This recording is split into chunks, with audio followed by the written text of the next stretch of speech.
আমার ভাইয়ানেরা সোনামানিকেরা ও জওয়ানেরা যুবকেরা মুরব্বিয়ানেরা মায়েরা বোনেরা বেটিরা সম্মুখে রমজান ও মুবারক মাস তৈরি হন আল্লাহ এই মাসটাকে আর বিদায় দিতে দেব না আল্লাহ পাক বেশি বেশি ইবাদত করব সেহরি খেয়ে ঘুমাবো না অন্তত 4 রাকাত তাহাজ্জুদের নামাজ আদায় করে সেহরি পড়ে তাসবিহ নিয়ে বসে যাব একেবারে আল্লাহ পাকের ফজরের ফরজ নামাজ আদায় করে তারপরে কোরআন তেলাওয়াত করে একটু শোবো আল্লাহ পাক বান্দাদের জন্য ইবাদতের মাস করে পাঠিয়েছে জোরে বলুন সুবহানাল্লাহ। এই আমলটা করা যাবে? এই বলো না বাউশরের ভাইরা যাবে, করা যাবে?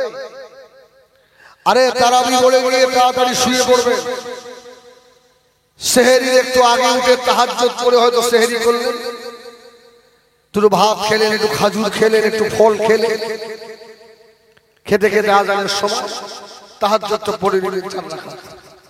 এই যে ট্যানিং এর মাস, সুবহানাল্লাহ বলেন, রমজানের মাস মানে ট্যানিং এর মাস, ট্যানিং এর মাস। এই 1 মাস ট্যানিং করবে, এমন হাওয়া দিয়ে নেবেন যেন এই 11 মাস ওর হাওয়া না ফুলে।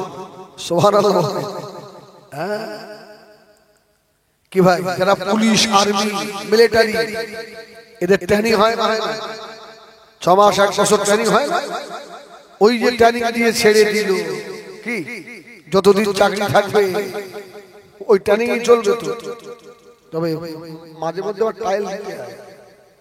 কি রমজানের মাস মুমিনদের ট্যানিং এর মাস। কোরআন তো জীবনে শিখে অন্তত বছরে একটা মাস হাফেজে কোরআনের পিছনে দাঁড়িয়ে একটা খতম শুনবে, এর নসিবও তোমার হলো না। তোমার মতো হতভাগা হতচ্ছাড়া কি আছে? ঘুম লাগে, ঘুম পায়, জনবের ঘুম পড়াবে, খুব ঘুম লাগে। হ্যাঁ, ইমামে আজমের ঘুম লাগতো না? খুব ঘুমানো শখ, এমন ঘুম আল্লাহ পাড়াবে, এক ঘুমে কিয়ামত হয়ে যাবে, তোর আর কেউ জানে না। সোনামানিকেরা অন্তত নিয়ামত মাথায় রাখেন, একটা মাস তারাবির নামাজে ইমামের পিছনে দাঁড়িয়ে কোরআন শরীফ শোনেন। আমার ভাইয়েরা হযরত ইমামে আযম আবু হানিফা রাহমাতুল্লাহ আলাইহি রাস্তা দিয়ে আসছেন, মেয়ে ছেলেরা ইমামে আযমকে দেখে সব পালিয়ে যাচ্ছে। সুবহানাল্লাহ। এখন আমি যদি রাস্তা দিয়ে আসি, মেয়ে ছেলেরা কি রাস্তা চুপ করে দাঁড়িয়ে থাকে? এই হুজুর আসছে, কি আল্লাহ! ইমামে আযম আসছেন, গ্রামের মেয়েরা সব বলা করছে, ওই দেখ জগতের বড় ইমাম আসছে। জানিস রাত্রে 500 রাকাত করে নফল নামাজ পড়ে। জোরে বলুন সুবহানাল্লাহ। এই কথাটা ইমামে আযম আবু হানিফা শুনে ফেলেছে। ইমামুদ দুনিয়া ইমামে আযম হযরত আবু হানিফা রাহমাতুল্লাহ আলাইহি হুজুরেরা মুরিদ বলেছিল, হুজুর বেয়াদব ইমাম কবুল, আপনি তো 300 রাকাত পড়েন, এই মেয়েগুলো 500 বলল কেন? হযরত ইমামে আযম আবু হানিফা রাহমাতুল্লাহ আলাইহি হুজুর আমার বলেছিলেন, ও আমার মুরিদানেরা, বাবারা শুনে রাখো, বাবা মেয়েগুলো যখন আমি ইমামে আযম আবু হানিফাকে 500 রাকাত নামাজের কথা বলেছে, আজ থেকে আমি ইমামে আযম রাত্রিরে দাঁড়িয়ে দাঁড়িয়ে 500 রাকাত নফল নামাজ আদায় করব।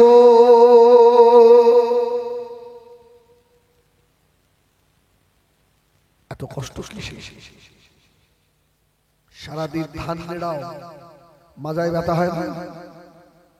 মাঝে মধ্যে উঠে দাঁড়া, সারাদিন ধান ঝাড়ো, কষ্ট হয় না? অক্লান্ত পরিশ্রম করে বাড়ি আসো, কষ্ট হয় না? যে আল্লাহ খাওয়ায়, যে আল্লাহ সুস্থ রেখেছেন, ওই আল্লাহকে খুশি করার জন্য 2 রাকাত নফল নামাজে তোমার এত কষ্ট হও, তুমি বান্দা না বাবা? এই বলো বলো, কথা বলো, বান্দা না বাবা? জবাব দিতে পারবে? আমার বন্ধুরা, সোনামারি খেলা, ও নওজওয়ান যুবকেরা, মায়েরা, বোনেরা, বেটিরা, চলতে ফিরতে ঘুরতে ফিরতে সব সময় আল্লাহ পাকের জিকিরে থাকেন। উযকুরুল্লাহ যিকরান কাসীরা ওয়াসাব্বিহুহু বুকরাতান ওয়া আসীলা। সাহাবা হুজুর এসে বললেন, ইয়া রাসূলুল্লাহ, ইয়া হাবিবাল্লাহ, বেশি জিকির বলতে কতটা করব? বেশি জিকির, আল্লাহ বলেছেন বেশি জিকির করো। জিকির কতটা হবে? আল্লাহ নবী জবাব দিয়েছিলেন, ও আমার সাহাবীরা, শুনে রাখো বাবা, আমি রাসূলুল্লাহ বললাম বেশি জিকির ওকে বলা হয় এত বেশি বেশি আল্লাহ জিকির করো। দুনিয়ার মানুষ তোমাকে যেন পাগল বলে। সুবহানাল্লাহ। গত পরশু জলসা ছিল উলুবেড়িয়া,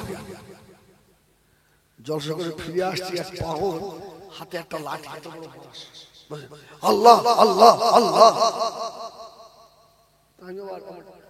ড্রাইভারকে বলছে আল্লাহর পাগল, সুবহানাল্লাহ বলে। ওকে দুনিয়ার মানুষেরা দাম দেয়? ওকে দুনিয়ার মানুষেরা দাম দেয় না, ওর দাম কে দেয়? সুবহানাল্লাহ বলে। আল্লাহ নবী হযরত ইমাম আযম ঈশা নামাজে ঢুকে দেখে মসজিদের ইমাম সাহেব প্রথম রাকাতে সূরা জিলজালা পড়ছে। ইযা সুলসিলাতিল আরদু জিলজালাহা ওয়া আখরাজাতিল আরদু আসকারাহা ওয়া ক্বালাল ইনসানু মা লাহা ইয়াওমাইযিন তুহাদ্দিসু আখবারাহা বিআন্না রাব্বাকা আওহা লাহা। সুবহানাল্লাহ। সূরা জিলজালা। চার ইমামের বড় ইমাম হযরত ইমাম আযম আবু হানিফা রাহমাতুল্লাহ আলাইহি সূরা জিলজালা শুনে নামাজের ভিতরে ইমাম আযমের কাজ শুরু হয়ে গেল।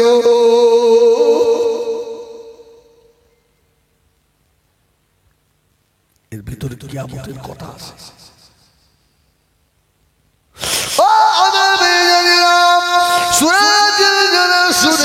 ইমামে আযমের কাজ শুরু হয়ে গেল।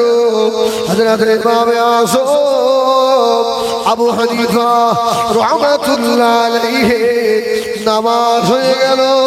ইশার নামাজের পরে আল্লাহর নবী ইমামে আযম আবার নিজে নফল নামাজে দাঁড়িয়ে গিয়েছে। বাবা, সমস্ত মুসল্লিয়ানেরা নামাজ হয়ে গিয়েছে, সব মসজিদ থেকে চলে গেল। মুয়াজ্জিন সাহেব চুপ করে দাঁড়িয়ে। মুয়াজ্জিনের কাজ কি? সব চলে যাবে, জানলা দরজা ভালো করে বন্ধ করবে, লাইট টাইট বন্ধ করে, তারপর তো মুয়াজ্জিন যাবে। মুয়াজ্জিনের মাইনে ইমাম সাহেবের থেকে বেশি না, 1,500 টাকা। এই জাতির কপালে ঝেঁটা লাগে না। মসজিদের মুয়াজ্জিন, তুমি দুঃখ করো না, মসজিদ ঝাড়ু দাও, মুসল্লিদের প্রস্রাব সাফ করো, জুতোগুলো ঠিক করে দাও, আল্লাহর ঘরে দরজাগুলো লাগাও। এই মসজিদ সাহেব, মায়ের কম্বলে বেতন কম্বলে মনে ব্যথা দিও না। আল্লাহ মুআজ্জিনের জন্য আমার রাসূলুল্লাহ বলেছেন, মুআজ্জিনের এই বডি কবরের মাটির জন্য খাওয়া আল্লাহ হারাম করেছে। জোরে বলুন সুবহানাল্লাহ। দুনিয়া কদিন, একটু কষ্ট হবে। মসজিদ ঝাড়ু না দেওয়া হলেও মুয়াজ্জিনের গালাগালি শুনছে, ঠিক না বল? আল্লাহু আকবার। 2 মিনিট আজানে লেট হলে গ্রামের সুদখোরটা এসে আঙুল দেখায়, দেখেন এই সুদখোর মুসল্লি, বেতন দিস কত? লজ্জা লাগে না? ওটা মুয়াজ্জিনের বাবার ঘর না আল্লাহর ঘর? আল্লাহর ঘর তো। আল্লাহর ঘরে তোমার হক নেই? মুয়াজ্জিন ঝাড়ু একা দেবে কেন? তুমি দিতে পারো না?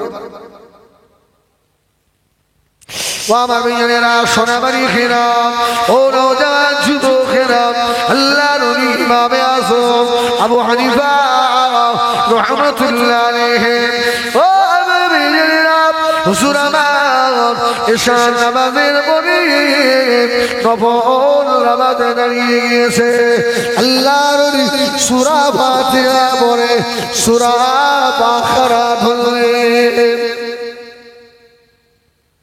ইমাম সাহেব মুয়াজ্জিন দরজা বন্ধ করে চুপ করে দাঁড়িয়ে রয়েছে। ইমামে আযম আর নামাজ রুকুতেই যায় না। যদি বলেন সুবহানাল্লাহ, রুকুতেই যায় না। মসজিদের দরজা বন্ধ করে তালা বাড়ি যায়। তুই থাক, নামাজ দেখাচ্ছে।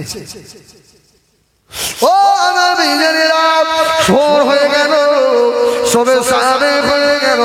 মুআজ্জিন সাহেব আবার বজরের আযান দেওয়ার জন্য আল্লাহর ঘরে এসে হাজির। তখন দেখে 4 ইমামে বড় ইমাম হযরত ইমামে আযম নামাজে দাঁড়িয়ে দাঁড়িয়ে আম্মা পারা তেলাওয়াত করছে। জোরে বলুন সুবহানাল্লাহ। আল্লাহর হযরত ইমামুনা ইমামুদ দুনিয়া হযরত ইমামে আযম আবু হানিফা রাহমাতুল্লাহ আলাইহি সাজদায় গিয়ে পাগলের মতো কাঁদে। আল্লাহর ওলির নামাজও হয়ে গেল, সবে সাদেক হয়ে গেল, মুয়াজ্জিন সাহেব আযান দিয়ে দিল। হযরত ইমামে আযম ইমামুনা ইমামুদ দুনিয়া হযরত ইমামে আযম 2 রাকাত নামাজে আল্লাহ পাকের কোরআন খতম করে দিতে।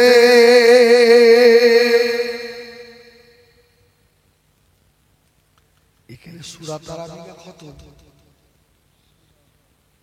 এই অসুবিধা হচ্ছে? ও মেয়েরা, আমরা হযরত মা মারিয়াম আলাইহিস সালাম ওই সময় বলেছিলেন, মালাকাল মউত, আমাকে একটু সময় দাও, একটু আমাকে সময় দাও, কেননা আমি আমার বেটা ঈসাকে নিয়ে এই লোকনার পাহাড়ের উপরে 41টা বছর আল্লাহ পাকের ইবাদতে মশগুল। শেষ সময় আমার বেটার সঙ্গে কি দুটো কথা হবে না? ও ফাইদা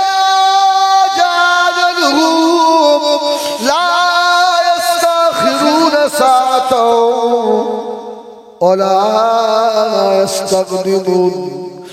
1 মিনিট পীর বলে সময় দেওয়া হবে না, আলেম বলে সময় দেওয়া হবে না, বক্তা সাহেব বলে সময় দেওয়া হবে না, এমএলএ এমপি মন্ত্রী বলে সময় দেওয়া হবে না, ভিখারি বলে সময় দেওয়া হবে না।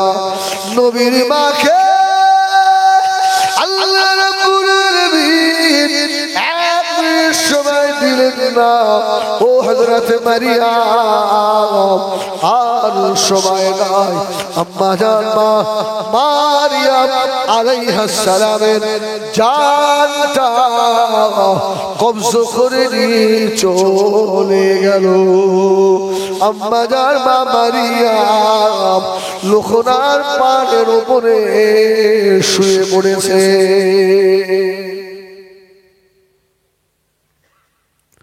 ও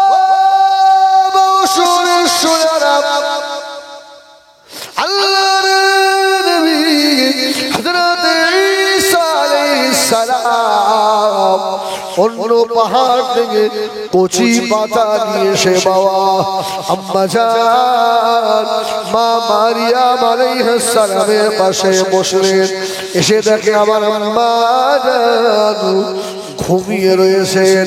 আল্লাহ নবী হওয়া সত্ত্বেও আল্লাহ নবী হযরত ঈসা আলাইহিস সালাম চিন্তা করলেন আমার আম্মা জান আল্লাহ পাকে আবেদা জাহেদা সালেহা আল্লাহর নেক বান্দি আল্লাহর ইবাদত করতে গিয়ে আমার আম্মা জানের শরীরটা খারাপ হয়ে গেছে।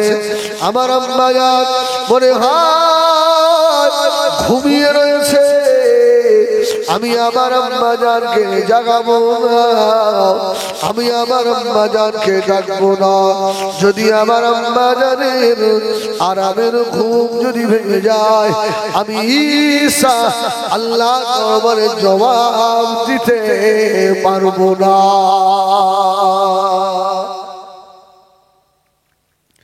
ও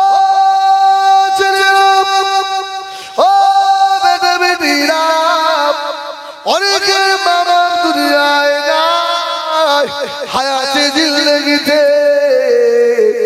মা বাপকে সঙ্গে বেয়াদবি করেছো, আছে না নাই? এই বলো না।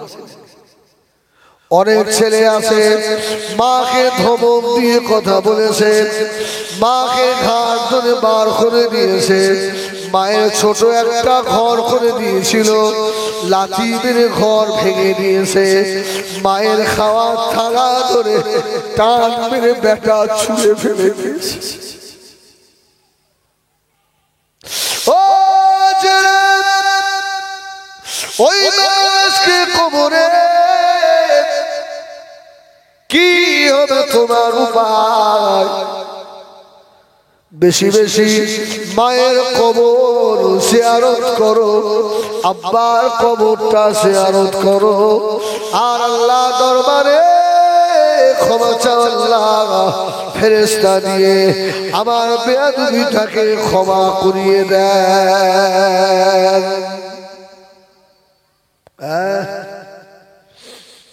আছে না? আছে।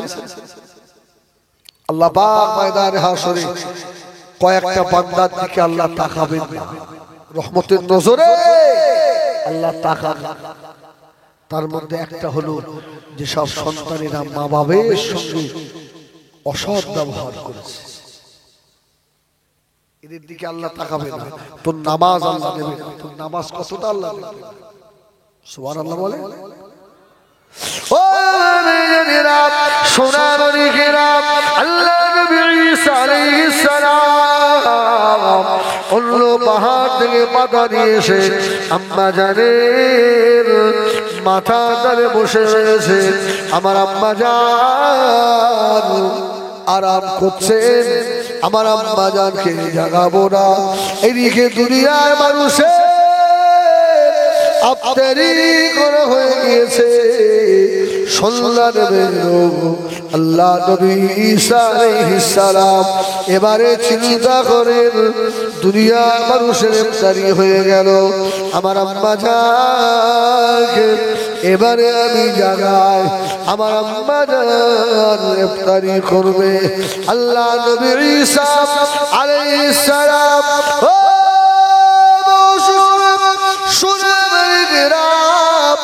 ঈসা আলাইহিস সালাম মায়ের পায়ে ধরে বসে আল্লাহর নবী হয়ে মায়ের পাটা ধরে নাড়া দিচ্ছে জোরে বলুন জোরে বলেন ঈদের দিনে বউকে নিয়ে শ্বশুর বাড়ি বউ বলে দিচ্ছে মায়ের পায়ে সালাম করো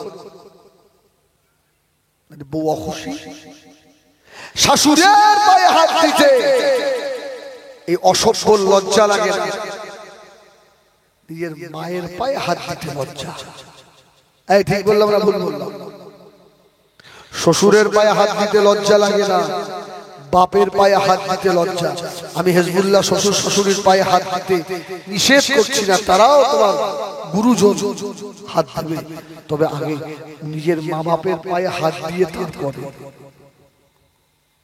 তা নাইলে তোর ঘাড়ে বাস পড়েছে কি তোর ঘাড়ে বাস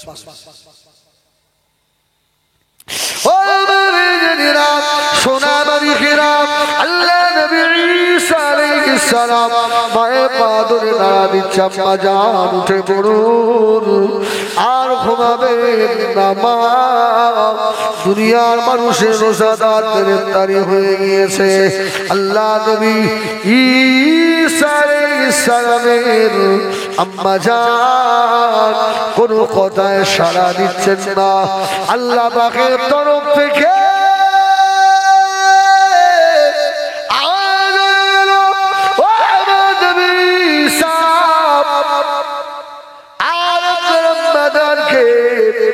আর ডাকবেন না আপনার আম্মা জান আমি আল্লাহ পাক আমার ডাকে সাড়া দিয়ে আর বারজাখের মানুষ হতে চলেছে মা আমার ইন্তেকাল হয়ে গিয়েছে ও সোনা মানিকেরা জওয়ানেরা যুবকেরা আল্লাহ নবী ঈসা আলাইহিস সালাম লোকনার পাহাড়ের উপরে কচি বাচ্চাগুলোকে দিয়ে মায়ের লাশ মুখে দিয়ে হাওমাও করে কেঁদেছিল আল্লাহ পাক আমার আম্মা জানকে দিয়ে আমি ঈসা এই লোকনার পাহাড়ে 41 বছর কাটালাম আমার আম্মা জানে মৃত্যু নয় কেমন ভাবে হলো আমার আম্মা জান মৌতের সময় কত কষ্ট না পেয়েছে আয় আল্লাহ আমি আমার মায়ের ইন্তেকালের সময় মায়ের সম্মুখে থাকতে পারলাম না আল্লাহ আমার মা কতবার না ঈসাকে খোঁজ করেছে খবর নিয়েছে ও হযরত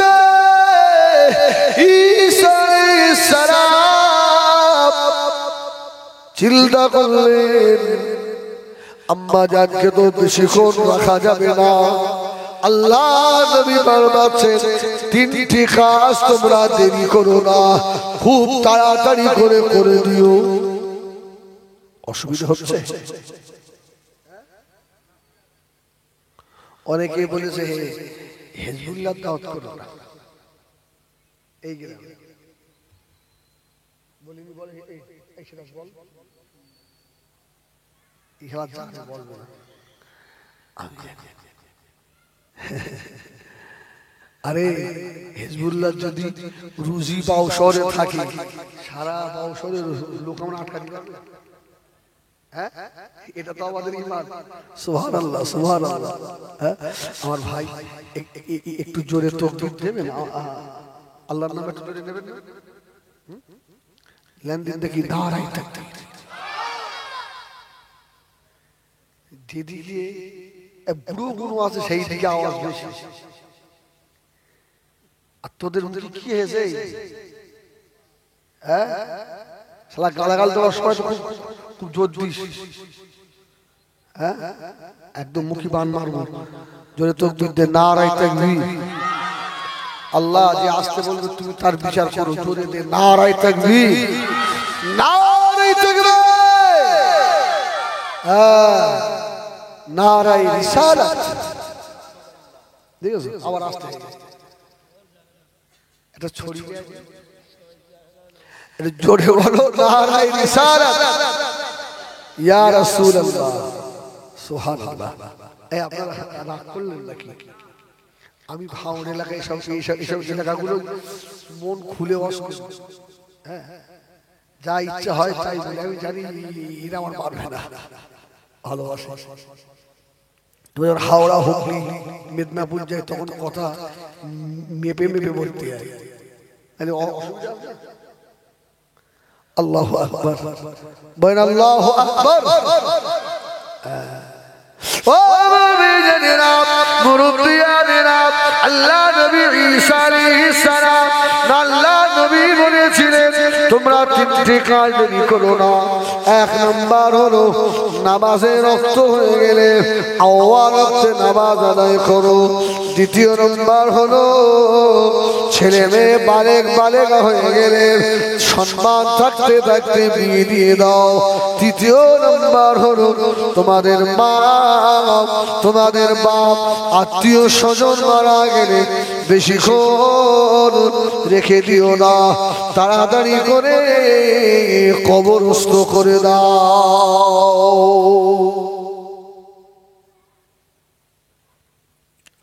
ও আল্লাহ, হযরত ঈসা আলাইহিস সালাম হুজুর চিন্তা করলেন এই লোকনার পারে কেউ নাই, আমি আর আমার আম্মা জান মা মারিয়াম আলাইহিস সালাম ছাড়া আমার আম্মা জানকে কে গোসল দেবে, কে কাফন পরাবে? আল্লাহ নবী ঈসা আলাইহিস সালাম লোকনার পাহাড় থেকে নেমে চলে এলেন, লোকালয়ে নিজের গ্রামে চলে এলেন। নিজের গ্রামে এসে আত্মীয় স্বজন পাড়া প্রতিবেশীদের বললেন বাবারা, ও আমার গ্রামবাসীরা, ও আমার প্রতিবেশীরা, বাবারা বাবারা বাবারা, আপনারা তো জানেন আমি আমার আম্মা জান হযরতে মা মারিয়ামকে নিয়ে লোকনার পাড়ে 41টা বছর আল্লাহ পাকের ইবাদতে কাটালাম। এ প্রতিবেশীরা, আমার আম্মা জান হযরতে মা মারিয়াম আলাইহিস সালাম ইন্তেকাল হয়ে গিয়েছে। আমার তোমরা সবাই চলো বাবা, আমার আম্মা জানের গোসল দিতে হবে, কাফন পরাতে হবে, আমার আম্মা জানের লাশটাকে দাফন করতে হবে। সুবহানাল্লাহ। গ্রামবাসীরা জবাব দিয়েছিল, ও হযরত ঈসা আলাইহিস সালাম, আমরা যাব না কেন না আপনার আম্মা জান হলেন আল্লাহ পাকের আবেদা, জাহেদা, সালেহা, কানেতা, আল্লাহর নেক বান্দি। ওই পাহাড়ের উপরে কত বাঘ ভাল্লুক আছে, কত সিংহ আছে, হিংস্র প্রাণীরা রয়েছে। আপনার আম্মা জান আল্লাহর আবেদা বলে কোনো পশুরা কিছু বলে না। আমরা যদি যাই জঙ্গলের পশুর আমাদের ছেড়ে দেবে না। ও আল্লাহ নবী ঈসা আপনি চলে যান, আপনার আম্মা জানের দাফনের জন্য আমরা যাব না।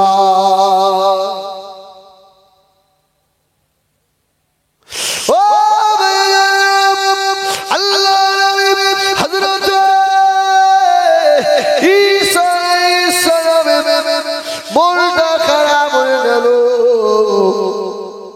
আল্লাহ তাহলে আমার আম্মা জানের গোসল হবে না, কাফনও হবে না। আল্লাহ আল্লাহ নবী ঈসা আলাইহিস সালাম মনটা খারাপ করে আস্তে আস্তে লোকনাথ পাহাড়ের উপরে উঠে পড়লেন। লোকনাথ পাহাড়ে উঠে দেখেন মা মারিয়াম আলাইহিস সালামকে কারা যেন গোসল দিয়ে রেখে চলে গিয়েছে। জোরে বলুন সুবহানাল্লাহ, আর একটু জোরে বলুন সুবহানাল্লাহ। কারা যেন আম্মা জান মা মারিয়াম আলাইহিস সালামের কাফন পরিয়ে আতর গোলাপ দিয়ে চলে গিয়েছে। জোরে বলুন সুবহানাল্লাহ।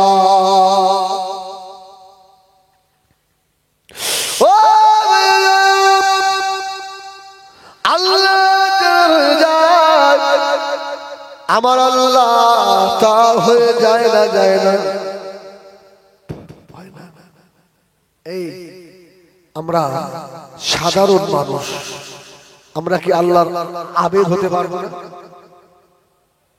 এই হ্যাঁ কিনা বলবো, পারবো? অবশ্যই। যদি আমরাও তোমার আবেদ হতে পারি, আল্লাহর তরফ থেকে আমাদেরও কাফন আসতে পারে। জোরে বলুন সুবহানাল্লাহ। কি বাবা পারে? কি বাবা পারে? এখানে রাখলাম একটা ওকে আল্লাহর একটা ওলির ঘটনা একটু বলবো, শুনবেন আপনারা। একবার দরুদ শরীফ পড়ে নেন। আল্লাহুম্মা সাল্লি আলা সাইয়্যিদিনা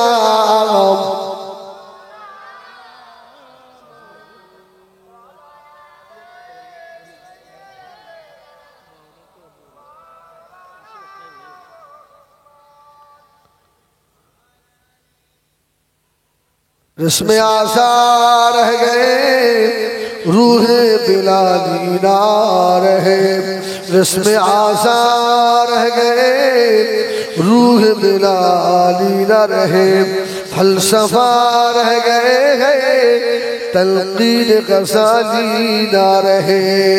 अल्लाहुम्मा सल्ले आला सय्यिदिना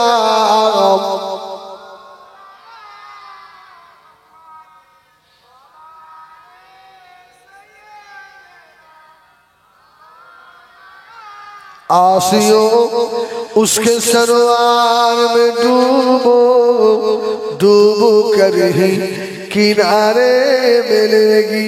सुभान अल्लाह।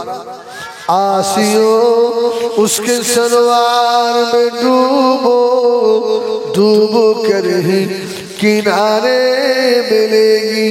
आसियो हशर के दिन नात सुनाए हलीमा के दुलाले मिलेगी। अल्लाहुम्मा सल्ले आला सय्यिदिना